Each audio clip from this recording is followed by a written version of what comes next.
I started a video with this engine and I started editing it and it's useless. So I'm just going to start it here. I've disassembled this engine, measured everything, checked it all out. It had been previously rebuilt, but the owner wanted me to vapor blast the cases, and that kind of entails me also checking everything because I can't put it back together without doing that. I ended up grinding the crank to 10 thousandths under, and other than that, everything else was decent. It has a Morgo big bore kit, so I also balanced the crank to match. So those are kind of things I've done so far, and then obviously blasted it and installed new bearings. Now I'm going to show you me putting the transmission back in. I get a lot of questions about transmissions.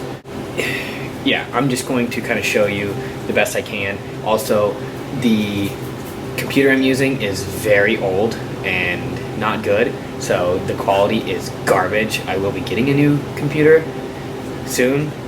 So yeah, it's like 720p, so I'm sorry, but whatever. First thing we could talk about is just kind of going over your components. As long as there's no teeth missing, the only other real thing to look for is kind of these little wear patterns. This is probably the best example right here. You can kind of see where the gears mesh. They'll start to kind of get like a little line almost, like dimpled. As long as that's not really bad and exaggerated on all the gears, there's not anything else to really worry about other than a tooth missing, or if it's like horrendously worn out right in there. Otherwise, it's not that big of a deal. The other thing is like your fourth gear bushing. Kind of want to inspect that. This one looks pretty good. You can put it on the main shaft and feel if there's a lot of play. You don't want it to like rock back and forth, but otherwise everything else is just very visual. Make sure there's no bluing. Your dogs and the dog houses, you want to kind of check those and make sure they're not like worn out on the edges where maybe it looks like it's been popping out of gear. If you are dealing with a transmission that it's falling out of gear, it's usually caused because of a bent shift fork. So you want to take those and check to make sure that they're true. It's pretty obvious when you look at them.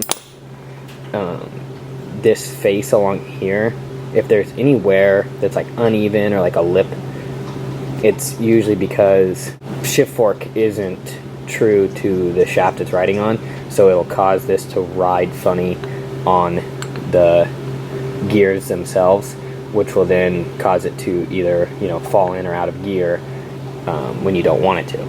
Along this edge, you want to check to see and make sure that that's not like grooved really bad. You can see where the detent rides, but it's mostly just kind of like a smoothed out portion, like a polished section of it, I guess.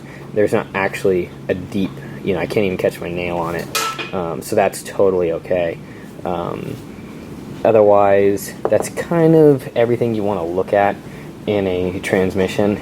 This is a pretty decent looking gear set, so unfortunately I can't show you an example, but I'm going to now kind of show you how I assemble it. First thing you want to do is install the Quadrant. Pretty sure I've been calling the cam plate the Quadrant. This is actually the Quadrant, so sorry.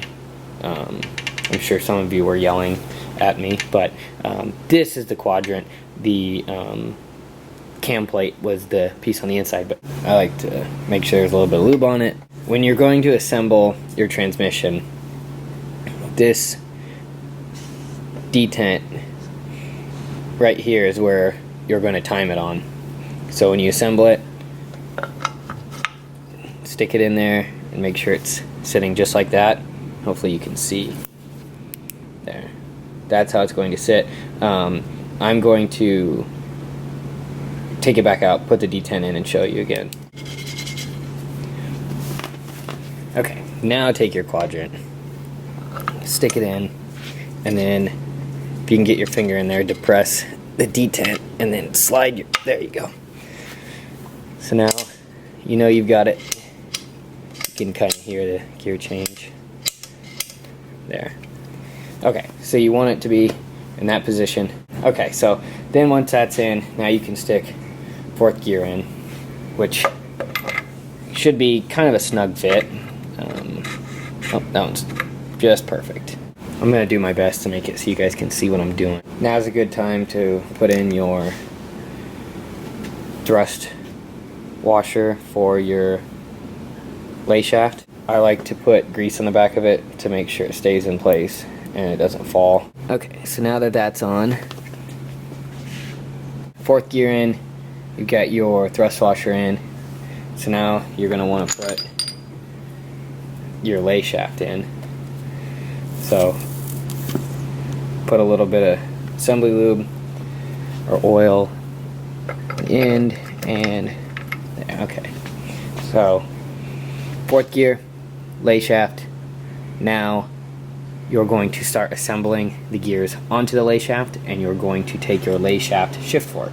Now the shift forks are slightly different.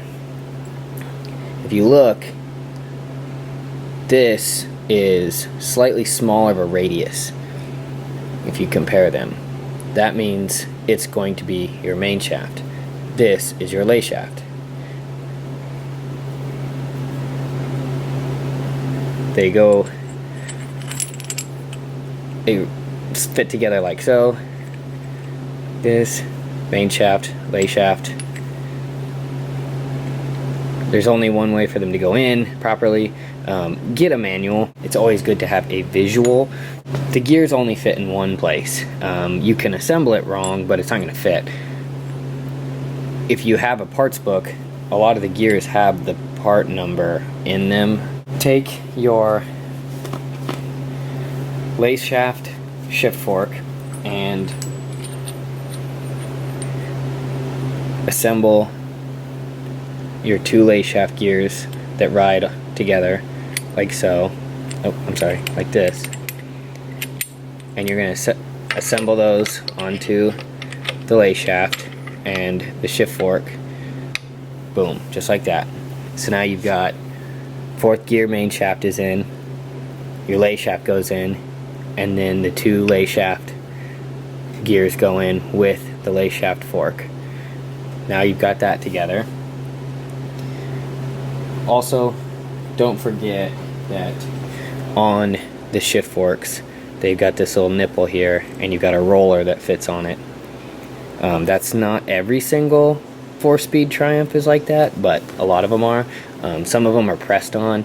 Some of them are just the actual diameter to fit in the shift quadrant. But just don't forget those. Next, you're going to take your two gears for your main shaft. You're going to take these two, and you're going to put the shift fork on for those. And then what I do is I stick my finger in there, and then either your thumb or your other finger will support the gear, and you're going to go in and just set it on top of your Layshaft, and then let that shift fork kind of fall into place. Now, I don't know if you can see, but it's just not quite sitting where it needs to be.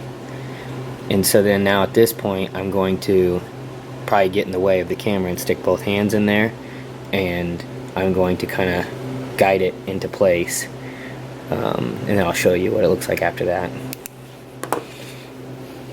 Okay, so everything just kind of went into position. At this point, I like to take the shift fork shaft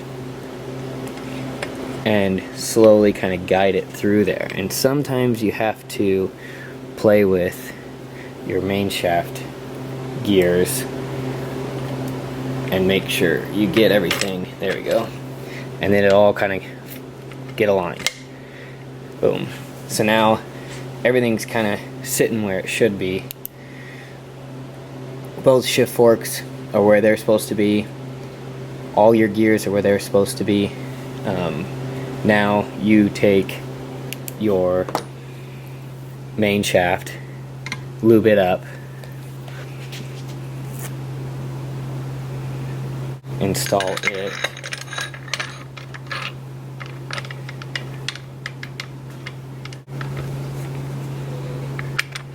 There we go. Now take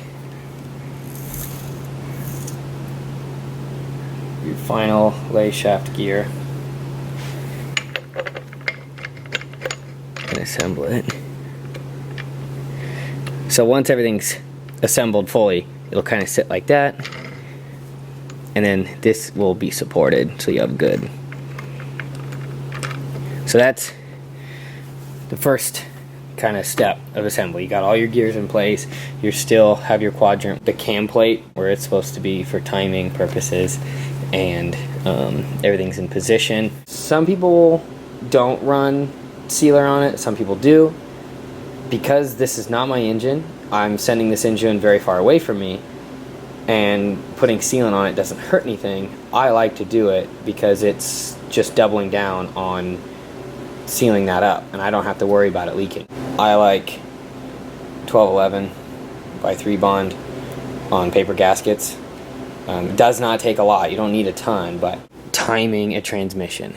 So that essentially just means when you're selecting a gear, you need the paw has to use these teeth here. These teeth here are correlated to the teeth on the quadrant is between the center line of this bearing and the center line of this bushing. You're drawing a perfect line there. Line those three up, and then as you slide it on, that quadrant's still in the same position that we started in.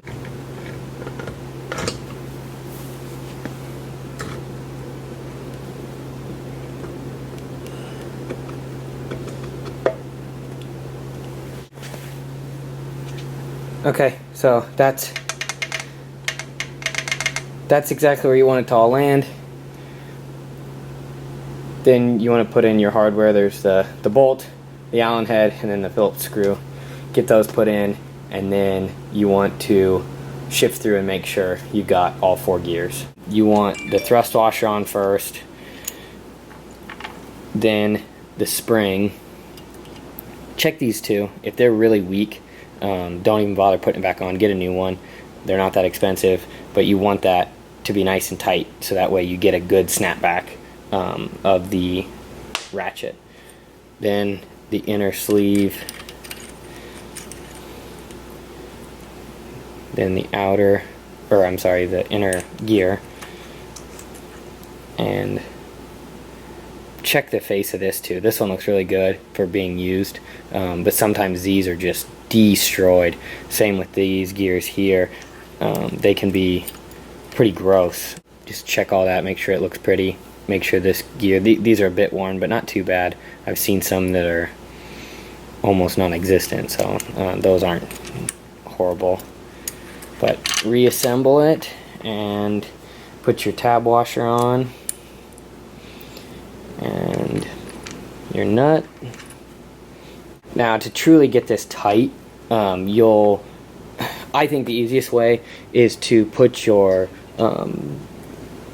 sprocket on and then hold your sprocket, and then you can really drive this home.